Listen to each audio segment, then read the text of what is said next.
109వ కీర్తన. నా స్తుతికి కారణభూతుడు ఒక దేవా, మౌనముగా ఉండకుము.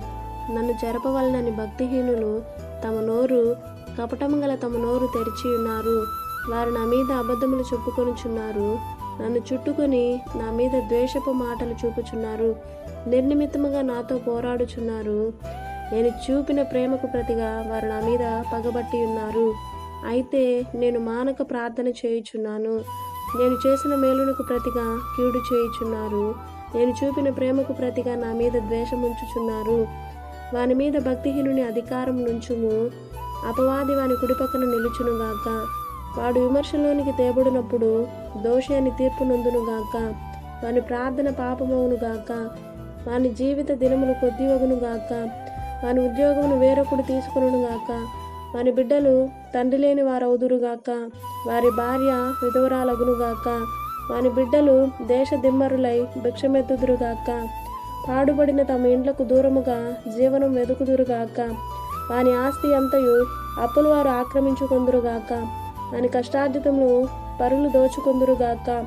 వానికి కృపచూపు వారు లేకపోవుదురుగాక. తండ్రి లేని వాని బిడ్డలకు దయచూపు వారు ఉండకపోవుదురుగాక. వాని వంశము నిర్మూలము చేయబడునుగాక.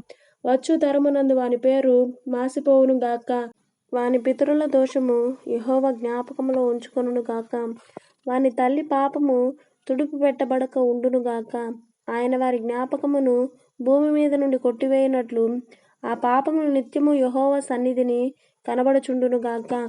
ఏలయనగా కృపవు చూపవలనన్న మాట మరచి శ్రమనొందిన వానిని, దరిద్రుని, నలిగిన హృదయం గలవానిని చంపవలనని వాడు అతని తరిమెను. శపించుట వానికి ప్రీతి గనుక అది వాని మీదకి వచ్చియున్నది. దీవెనయందు వానికి ఇష్టం లేదు గనుక అది వానికి దూరమాయెను.